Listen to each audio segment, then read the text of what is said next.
Hey, thanks for clicking on the video. Today we're taking a look at a new Warlock build. This is one that's been possible for a long time, but with some major buffs in Ash and Iron, it is now in-the-game viable and actually really fun. This build focuses on our threadlings, buffing them up, spawning as many as you possibly can. This build also has great amounts of survivability, and due to the new artifact mods, in rare circumstances, we can infinitely scale our threadling damage. Like where our normal threadlings deal 300 damage, these ones are doing over 1600. But that's just a fun side effect. Now, before we do dive into the build, I would like to remind you guys that there is a dim link down below that you can use to instantly get this build for yourself. There are also timestamps down in the description and on the play bar. That way you can scrub through and get the exact information that you're looking for. And then if you enjoy this, you like what I do, a subscription would be greatly appreciated. We just passed 20K and I would love to grow the community with you as part of it. And then for my community members, if you're interested, there's also a Discord server linked down below where you can engage with me and others better. But now the YouTube's chat out stuff aside, let's actually look at the build. So as one focused on threadlings, you might expect either of our exotic choices to be about generating them, but that actually isn't the case for this build. Our exotics of choice massively boost it, but they aren't explicitly threadling related. First, let's take a look at our exotic weapon of choice, which is the Final Warning. This Strand exotic sidearm puts out a lot of damage and a lot of DOT, which is going to be important today. Its main exotic perk reads, holding down the trigger marks targets within range and loads multiple bullets, which fire in a burst with increased stability on trigger release. Hitting a marked target with a fully charged burst will unravel them. We can see this in game, where when we hold down our trigger, anything we're looking at gets this white, then red box to show that we are marked and tracking to it. The tracking is very aggressive, as if you target something and then look 90 degrees away, your bullets will still find their mark. The other part of this exotic perk is that when we fully charge a shot, which is shown in the hip fire reticle or above our ammo, if a fully charged shot hits a marked target, they will get unraveled. Unravel is a very strong debuff, massively increasing ad clear and adding a good amount of DOT to anything that you're facing. Other things to note about Final Warning and its firing: a fully charged shot will shoot half of the mag exactly, that being 10, and if you do a fully charged shot with less than 10 in the mag, you're just wasting time, as it will only shoot the remainder of that mag. Just something to keep note of. Now, you might have heard that Final Warning is actually one of the better DPS primaries in the game, and this is very true, thanks to its other exotic perk, which reads, hip firing, projectiles will track marked targets, dealing increased body shot damage on impact. Aiming, projectiles have greatly increased velocity and deal extra critical hit damage to marked targets. So to get a quick baseline without charging anything or tracking anything, a body shot from Final Warning does 79 damage. A headshot from Final Warning does 125. So now looking at the hip fire increase, this one increases our body shot damage to a 99. Or a 20% damage increase. On the ADS side of things, precision shots against marked targets get a 100% bonus, and we are now dealing 263 per crit. Of the two modes, aiming down sight is what allows you to kill high health targets with a primary ammo weapon. The hip fire damage increase is more so when you're just shooting into a crowd of enemies. But now moving on, we have the final piece of the Final Warning puzzle, and that is its catalyst, which you get from just doing strikes and ritual activities. This catalyst reads, hits against marked targets deal increased damage and have a chance to refund ammo to the magazine. You can see the reload happening as we get about 5 bullets per 10 shots, which roughly comes out to 1 extra full charge for every mag. And then the damage increase has been present in all of our footage so far. It's a 5% increase against bosses and a 10% increase to everything else. The main thing from this catalyst is definitely the ammo regen. The extra damage just kind of helps a little bit. Now, exiting our exotic weapon, again, this build is focused on threadlings, but we haven't even begun to generate them, and we'll be waiting just a little longer. The next thing I want to talk about is our exotic armor piece, which is Secant Filaments, or Spirit of the Filaments. This exotic armor piece reads, while using a Void Super, casting an Empowering Rift will grant you Devour. Damage dealt by you and your allies from within your Empowering Rift will disrupt combatants. Defeating a target while Devour is active grants you class ability energy. If you use the class item, it instead reads, casting an Empowering Rift will grant you Devour. Defeating a target while Devour is active grants class ability energy. So you're just losing the disruption. Now look at the effects of this in-game, it's pretty straightforward. When we put down an Empowering Rift, we get Devour for 11 seconds. We can also refresh Devour by exiting and re-entering said Rift, or we can do the usual and get kills to extend its timer. While Devour is active, we'll have the usual effects of healing us and regenerating some grenade, but thanks to Secant Filaments, it will also regen a little bit of class ability energy, kind of doubling what Devour normally does. But while we're on the topic of Empowering Rift, we should also mention the buffs that it just got this last week. By simply standing within it, we regen our grenade and melee at a pretty substantial rate. This regen paired with Devours means we should be able to spam our grenades even more than usual. Now moving on from our exotic armor, for anyone using the exotic class item, I'll talk combos later. For now, let's dive into our subclass. Going left to right, we'll start with our super.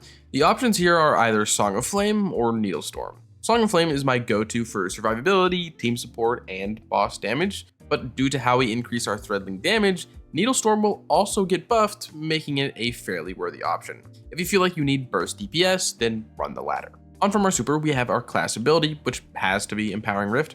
This ability gives us a 15% weapon damage bonus, as well as synergizing with Secant Filaments, which we already went over. After class ability, we have our melee, which in usual prismatic build fashion, we run Arcane Needle because it has 3 charges, does very good damage, and it can be another source of Unravel, although Final Warning really gives us no lack of that. Then lastly, we have our grenade, and finally, we have our first mention of threadlings, as we will be running threadling grenade. This choice isn't too special in the grand scheme, it just means more little guys running around. Now though, we can look at our first aspect and the main one for this build, which is Weaver's Call. This aspect states that when we use our class ability, we will spawn 3 threadlings, launch existing ones, and any damage that we do has a chance to spawn threadlings. And then a new addition with this last update that actually isn't mentioned anywhere is that threadling damage refunds class ability energy. So looking at all of that in game, when we use our Empowering Rift, we will spawn 3 threadlings. If we do that and have any perched threadlings, they will also join the assault. Then we can also look at the perched threadlings spawning from damage. Here we are just firing Final Warning into Carl, and we can periodically see threadlings jumping off of us. And as the aspect said, it is from any damage. So like here with Song of Flame, with every melee we do, we get 1 threadling, which is pretty fun. And then the last part of this aspect is how threadlings refund class ability energy. We can see this refund happening from the threadlings that our class ability spawns. We can also see this effect proliferate to other threadlings as our grenade also becomes a source of energy regen. Combining this with Secant Filaments Devour modification, and we get lots of energy back on threadling kills. Now back in our subclass, our second aspect is Hellion. This aspect is a personal favorite of mine that will spawn a solar buddy whenever we cast our class ability. This guy will snipe enemies, and given a healthy enough target, it will cause ignitions after 4 hits. The reason we run this aspect is so that when we cast our class ability, we increase our lethality and have more outgoing damage for more chances at a threadling spawn. But moving on to our fragments, the first one I run is Facet of Hope. This fragment will massively reduce our class ability cooldown whenever we have any kind of buff active, which Devour does count. So our Rift is a self-sustaining loop. Our next fragment is Facet of Purpose. This will offer some super dependent survivability on orb pickup.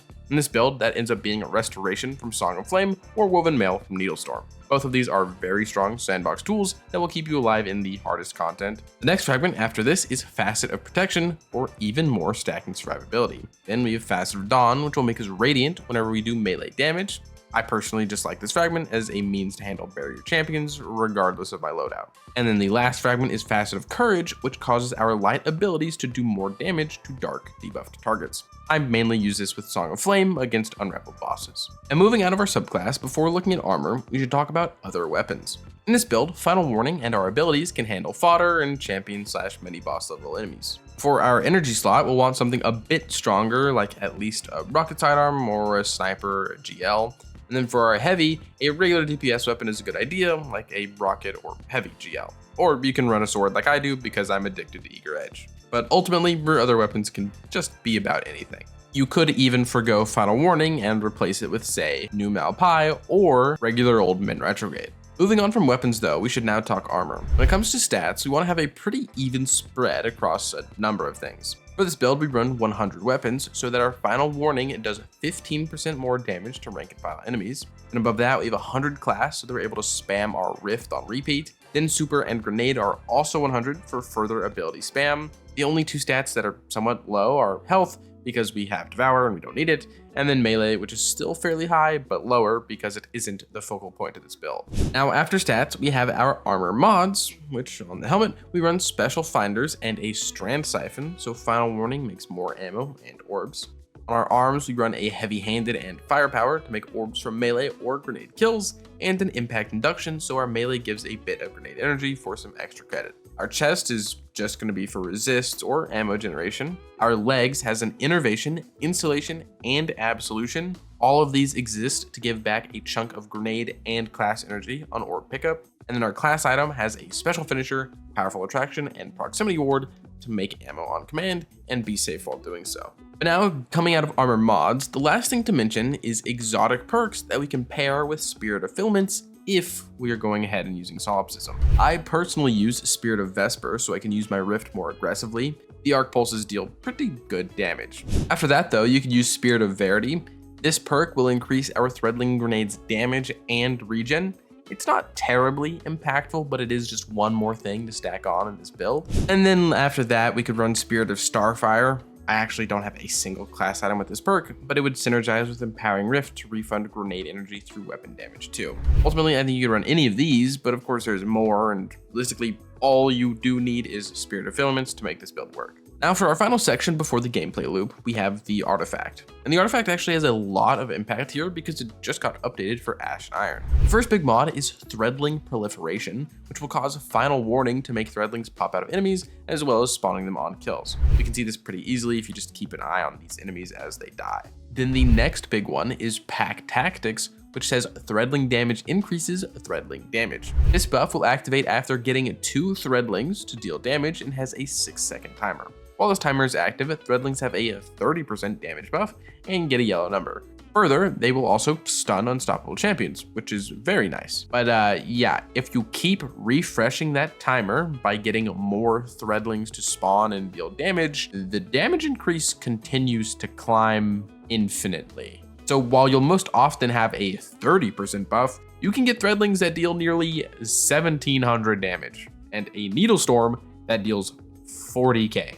Do note though that it took about 15 minutes of shooting Euphony at one boss for this to happen, so it's a little unrealistic to get this high. But now back in the artifact, and for the last main thing, Threaded Blast is really nice as this will make Tangle shot by Final Warning do tons of damage in a much larger radius. And now we can cover the gameplay loop. We want to begin every fight by proccing our sustain, which is Devour. That means we need to drop an Empowering Rift. Upon dropping that rift, we will have Devour active for 11 seconds. If we stay in that rift, we have ability regen, although we don't need it as of right now. And then also, while that rift was dropped, it will be spawning some threadlings and a Hellion. And if you use Spirit of Vesper, it's also damaging nearby enemies. So with one activation of one ability, we are incredibly lethal and our self-sustain is already active. From this point, you can move forward, and as you continue through the battlefield, Devour will be healing you, it's going to be refunding Rift and grenade energy, and all the while you're spamming Final Warning downrange along with healing shots, there will be enough damage that you should be constantly spawning threadlings as well.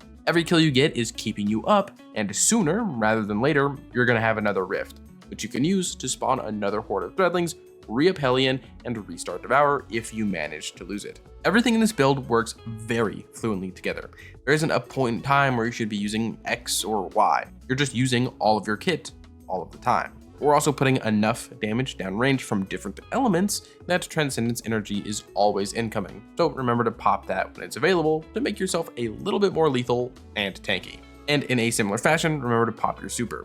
I tend to save this for mini bosses and bosses just so I can get them done quickly, but if that isn't enough, then you can also use your heavy and special weapons for that. But yeah, that's just the loop.